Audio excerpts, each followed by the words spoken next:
আমাদের রাজ্য ভীষণ একটা শেমফুল ঘটনার মধ্যে দিয়ে যাচ্ছে। মানে আমরা এই কলকাতায় বাস করি।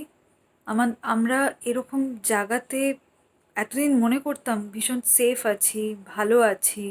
আর 5টা রাজ্যর থেকে আমাদের রাজ্যটা অনেক আলাদা।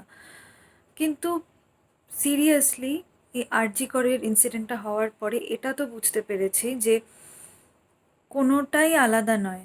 সমস্ত কিছু হয়তো আমাদের এই রাজ্যে গোপনে আহ, চলছে, এই ঘটনাগুলো চলছে।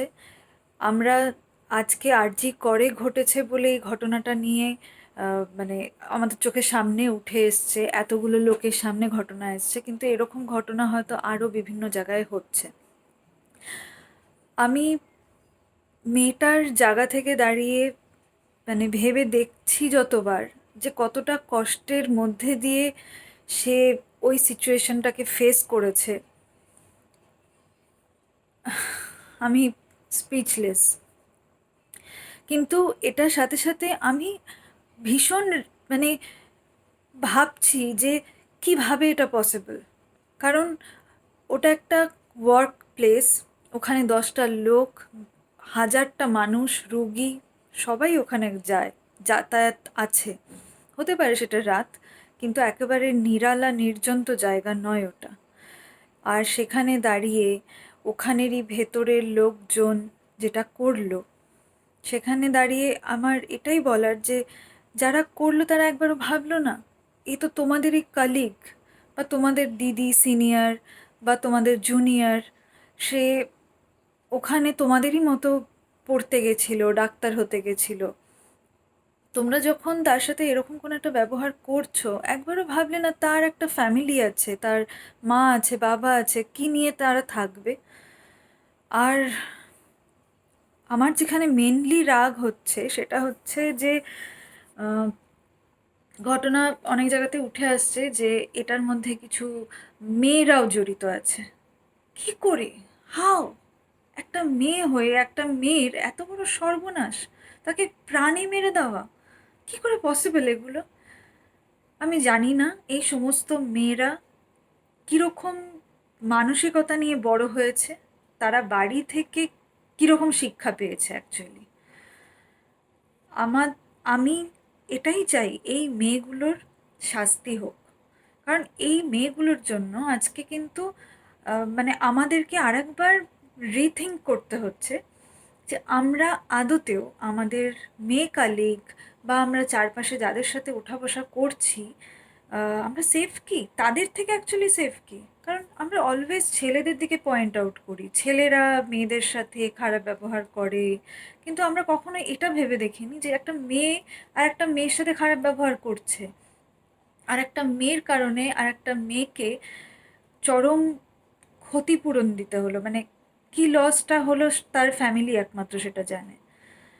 আর এরকম মানসিকতা নিয়ে ডাক্তার কে যাবে? এরকম ডাক্তারের কাছে মানে আমরা কাদেরকে ডাক্তার হিসেবে রেসপেক্ট করতে চলেছি? মানে আমরা আমাদের সামনে পেতে চলেছি, তারা কি আদতেও ডাক্তার হওয়ার যোগ্য?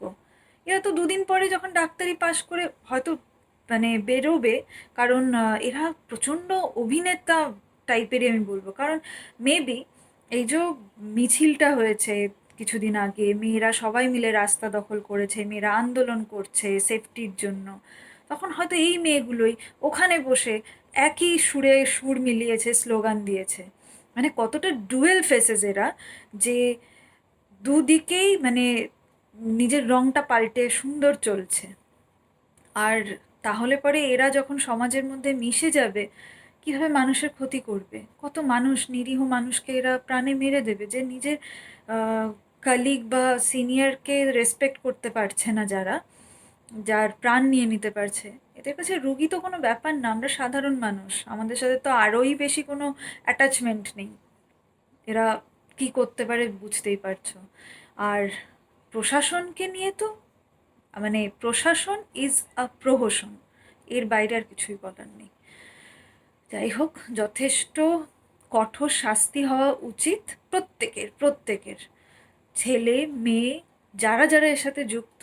জানি এটা ভিডিওতে বলা হচ্ছে, হয়তো এই ভিডিওটা এই অবধিই থাকবে, এরপরে এটা নিয়ে আর কোনো কথাই হবে না, কারণ আগেও এরকম প্রচুর কেস হয়েছে, আলটিমেটলি ধামাচাপা পড়ে যায় সবই। এটাও হয়তো ধামাচাপা কিছুদিন পরে পড়ে যাবে, মানুষের মনে মানে সময় ঘুরবে তো মানুষ ভুলে যাবে, নতুন আর একটা কোনো ইনসিডেন্ট আসবে, সেটা নিয়ে মানুষ আবার ব্যস্ত হয়ে যাবে, সামনে পুজো আসছে, সবাই ওগুলো নিয়ে মাতোয়ারা হয়ে যাবে ঠিকই। কিন্তু এটা ঠিক না, শাস্তি হওয়াটা উচিত।